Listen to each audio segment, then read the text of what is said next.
नमस्कार। आकाशवाणी देहरादून से प्रस्तुत हैं प्रादेशिक समाचार। पहले मुख्य समाचार।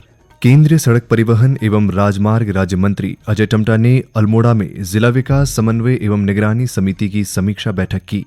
बद्रीनाथ धाम के कपाट बंद होने की प्रक्रिया शुरू। कपाट अपराह्न 2:56 पर शीतकाल के लिए बंद किए जाएंगे। कैबिनेट मंत्री गणेश जोशी ने विकास कार्यों को तय सीमा के भीतर पूरा करने के अधिकारियों को निर्देश दिए।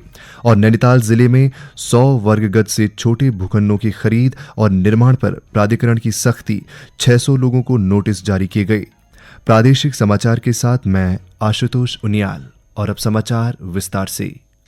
केंद्रीय सड़क परिवहन एवं राजमार्ग राज्य मंत्री अजय टम्टा ने अल्मोड़ा में जिला विकास समन्वय एवं निगरानी समिति की समीक्षा बैठक की। उन्होंने लोक निर्माण विभाग, जल जीवन मिशन, कृषि, पशुपालन, विद्युत आदि विभागों की विभागवार समीक्षा की। श्री टम्टा ने अधिकारियों को जिले में चल रही योजनाओं का लक्ष्य मिशन मोड पर करने के निर्देश दिए। उन्होंने अधिकारियों को जनहित के कार्यों को समय से पूरा करने के निर्देश दिए।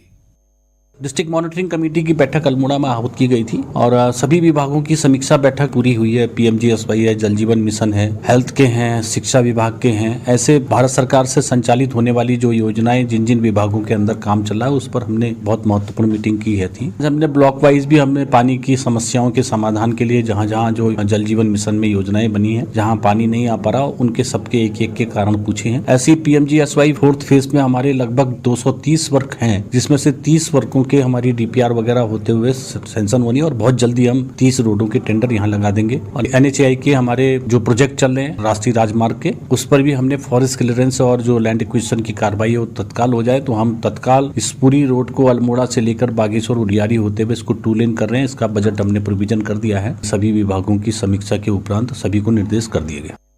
चमोली जिले में स्थित बद्रीनाथ धाम के कपाट बंद होने की प्रक्रिया आज सुबह से शुरू हो गई है।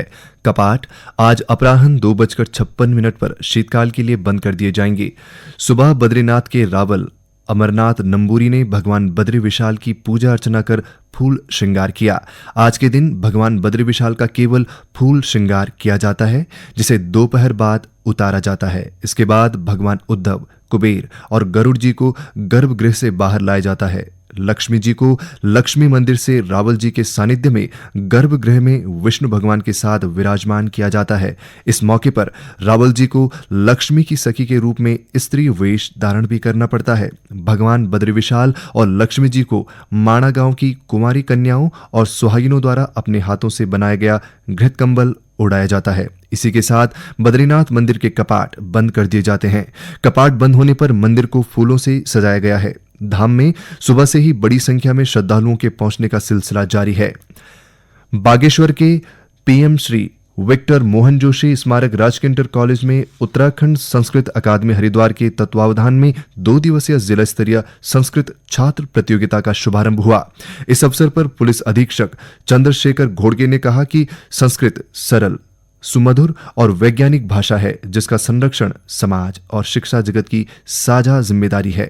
उत्तराखंड संस्कृत अकादमी द्वारा, उत्तराखंड सरकार द्वारा प्रदेश के सभी जनपदों में जनपद स्तरीय संस्कृत विभिन्न प्रतियोगिताओं का आयोजन किया जा रहा है, जिसका शुभारंभ 2 दिवसीय प्रतियोगिता का बागेश्वर में हो गया है। इसमें सभी छात्र छात्रा द्वारा बढ़ चढ़ के प्रतिभाग किया जा रहा है। और संस्कृत जो है हमारी ऑफिशियल लैंग्वेज होने के साथ साथ एक प्राचीन धरोहर है और हमारी जीवन संस्कृति से भी जुड़ी हुई है। और उत्तराखंड सरकार द्वारा इसको प्रचार प्रसार के लिए जो भी यहाँ पे प्रयास किए जा रहे हैं, यहाँ पे बच्चों द्वारा उसमें बढ़ चढ़ के प्रतिभाग किया जा रहा है। ये समाचार आकाशवाणी के देहरादून केंद्र से प्रसारित किए जा रहे हैं। ताज़ा समाचार के लिए आप हमारे सोशल मीडिया एक्स व Facebook page Akashvani news Uttarakhand को फॉलो कर सकते हैं। साथ ही ये समाचार हमारे YouTube channel Akashvani news Uttarakhand पर भी उपलब्ध हैं।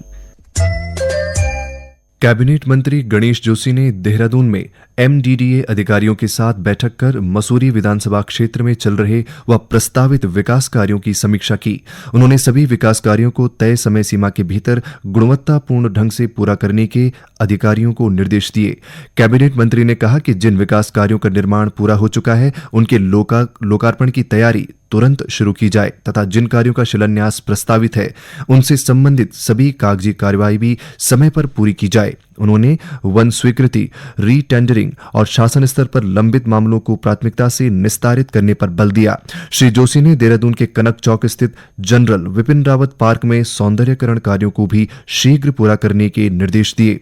इसके अलावा उन्होंने देहरादून एलिवेटेड कॉरिडोर परियोजना के तहत राजपुर के काठ बंगला क्षेत्र के बेघर हो रहे लोगों के पुनर्वास और जनहित के दृष्टिगत व्यवहारिक समाधान सुनिश्चित करने पर भी जोर दिया। नैनीताल जिला विकास प्राधिकरण ने जिले में 100 वर्ग गज से कम क्षेत्रफल वाले भूखंडों पर हो रही अवैध खरीद और अनियमित निर्माण के विरुद्ध कठोर कार्रवाई शुरू कर दी है। प्राधिकरण के सचिव विजयनाथ शुक्ला ने बताया कि बीते एक वर्ष में जिले के नैनीताल, भीमताल, हल्द्वानी और रामनगर क्षेत्रों में छोटे भूखंडों की बड़े स्तर पर जांच की गई। इन भूखंडों पर स्टाम्प पर हुई खरीद फरोख्त की वैधता की पुष्टि के लिए प्राधिकरण ने सर्वे अभियान चलाया, जिसके दौरान 1000 से अधिक मकानों का विस्तृत सर्वे किया गया और कई मामलों में अनियमितताएं सामने आई। सचिव के अनुसार सर्वे रिपोर्ट में गड़बड़ियां मिलने पर 600 लोगों को नोटिस जारी किए गए और कई प्रकरणों में नियमानुसार कार्रवाई भी की गई है। प्राधिकरण ने नागरिकों को सचेत किया है कि बिना स्वीकृत नक्शे, बिना वैध पंजीकरण और बिना नियमों के अनुरूप की गई खरीद फरोख्त में से संपत्ति मालिक को भारी आर्थिक क्षति हो सकती है तथा निर्माण ध्वस्तीकरण तक की स्थिति बन सकती है। इसलिए किसी भी संपत्ति के लेन देन से पहले नियमों की जानकारी लेकर वैध प्रक्रिया का पालन करना आवश्यक है। नैनीताल जिले में फर्जी दस्तावेजों के मामलों की लगातार बढ़ती शिकायतों को देखते हुए प्रशासन ने जांच तेज कर दी है। सभी तहसीलों में एसडीएम स्तर पर प्रमाण पत्रों और दस्तावेजों की पड़ताल की जा रही है। नैनीताल के एडीएम विवेक राय ने बताया कि अब तक 48 स्थायी निवास प्रमाण पत्र निरस्तीकरण की प्रक्रिया में है, जबकि 12 प्रमाण पत्रों की दोबारा जांच की जा रही है। इसके अलावा 60 स्थायी निवास प्रमाण पत्रों में गंभीर विसंगतियां पाई गई हैं, जिनकी जांच जारी है। उन्होंने बताया कि प्रमाण पत्रों के साथ ही राशन कार्डों की भी व्यापक जांच की जा रही है। 48 स्थायी निवास प्रमाण पत्र जो है निरस्तीकरण के दायरे में आ गए हैं। 12 ऐसे प्रमाण पत्र हैं जिनको रीचेक कर रहे हैं हम। इस तरीके से 60 प्रमाण पत्र ऐसे हमें अब मिल चुके हैं जो कि कहीं न कहीं जिसमें विसंगति है। इसके अतिरिक्त मैं आपको बताना चाहूंगा कि डिस्ट्रिक्ट मैनेजर के माध्यम से, डीएसओ के माध्यम से और संस्थाओं जो हमारी हैं उनके माध्यम से हम आधार कार्डों के दुरुपयोग पर, राशन कार्डों के जो है गलत तरीके से बनाने पर या दुरुपयोग पर, या ऐसे परिधि में जिस परिधि में नहीं आता है लाभार्थी, उसमें अगर किसी के प्रमाण पत्र हैं तो उसको भी जांच कर रहे हैं हम। इसमें भी अभी तक जो है हमको 900 के ऊपर ऐसे राशन कार्ड मिले हैं जो वास्तव में व्यक्ति जो है अधिक आय कैटेगरी में है, लेकिन वो उससे अपनी नीची आय कैटेगरी के राशन कार्ड प्राप्त कर रखा है, तो उसके भी निरस्तीकरण की कार्रवाई चल रही है। देहरादून के संभागीय परिवहन अधिकारी संदीप सैनी ने उप संभागीय परिवहन कार्यालय हरिद्वार का औचक निरीक्षण किया। निरीक्षण के दौरान उन्होंने विभिन्न शाखाओं और अभिलेखों की विस्तार से समीक्षा की। उन्होंने बायोमेट्रिक उपस्थिति प्रणाली, कैश रजिस्टर, सेवक अधिकार रजिस्टर और सीएल रजिस्टर का परीक्षण करते हुए सभी कर्मचारियों को समय पर उपस्थिति सुनिश्चित करने के निर्देश दिए। श्री सैनी ने DL section, TR section, enforcement section और न्यू रजिस्ट्रेशन सेक्शन का गहन निरीक्षण कर कार्यप्रणाली में पारदर्शिता और दक्षता सुनिश्चित करने के निर्देश दिए। अंत में मुख्य समाचार एक बार फिर। केंद्रीय सड़क परिवहन एवं राजमार्ग राज्य मंत्री अजय टम्टा ने अल्मोड़ा में जिला विकास समन्वय एवं निगरानी समिति की समीक्षा बैठक की। बद्रीनाथ धाम के कपाट बंद होने की प्रक्रिया शुरू। कपाट अपराह्न 2:56 पर शीतकाल के लिए बंद किए जाएंगे। कैबिनेट मंत्री गणेश जोशी ने विकास कार्यों को तय सीमा के भीतर पूरा करने के अधिकारियों को निर्देश दिए। और नैनीताल जिले में 100 वर्ग गज से छोटे भूखंडों की खरीद और निर्माण पर प्राधिकरण की सख्ती, 600 लोगों को नोटिस जारी किए गए। इसके साथ ही प्रादेशिक समाचार का ये अंक समाप्त हुआ।